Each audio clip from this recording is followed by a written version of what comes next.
You are walking down the street, lips moving slightly. Or maybe you are in your kitchen, having a full debate with an empty room. Suddenly someone walks in. You freeze. You feel that flush of embarrassment. Society says talking to yourself is the first sign of madness. They say it's what crazy people do. Psychology says the exact opposite. If you have a loud internal monologue, or if you verbalize your thoughts, you aren't losing your mind. You are upgrading it.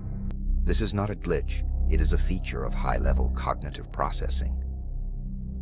Albert Einstein talked to himself. Steve Jobs did it. You aren't crazy.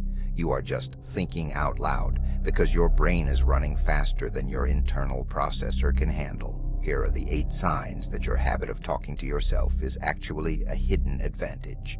Research from the Quarterly Journal of Experimental Psychology reveals that saying a word out loud makes it distinct in your brain. This is the production effect. When you talk to yourself, you are physically stamping the information into your long-term memory. You don't just think the grocery list, you announce it. This makes you hyper-efficient. You aren't muttering, you are encoding data. When you are stressed, your thoughts spiral. It's chaos. But the moment you speak to yourself, okay, calm down. First we do X, then we do Y. You move from the amygdala, fear center, to the frontal lobe, logic center. You are literally coaching yourself through the crisis. Most people panic in silence. You talk your way out of the fire.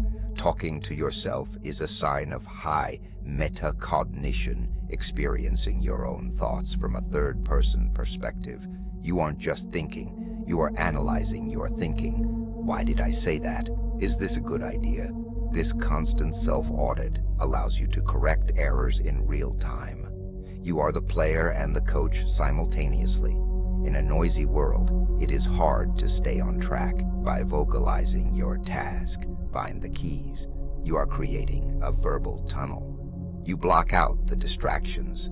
It's a tactical override. While others get distraction by a notification, your voice keeps you locked on the mission. You use your voice as a laser pointer for your attention. High IQ individuals often spend a lot of time alone. Silence can be deafening. By talking to yourself, you fill the void with intelligent conversation. This isn't sad. It's adaptive. You provide your own social stimulation.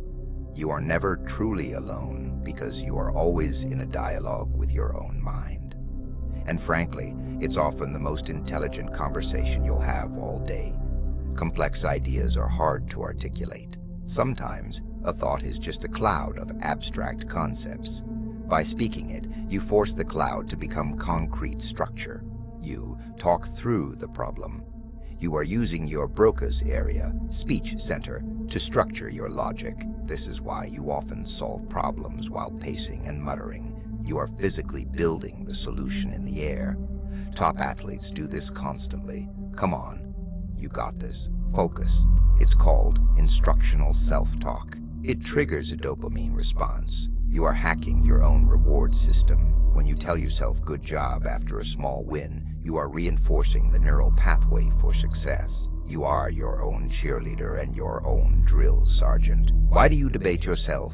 Because you demand the truth. You argue both sides of an issue out loud because you refuse to accept the first answer. You play devil's advocate with your own ego. This rigorous self-interrogation means your final decisions are bulletproof. You stress test your ideas before they ever see the light of day. The world wants you to be quiet. A quiet population is an obedient population, but the person who talks to themselves is never truly obedient. They are questioning, they are processing, they are strategizing. Your voice is the primary tool of your consciousness. Why should you only use it for other people? Don't let them shame you into silence.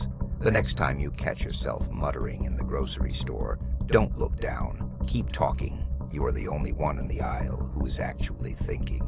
If you possess the genius of the self-conversation, subscribe.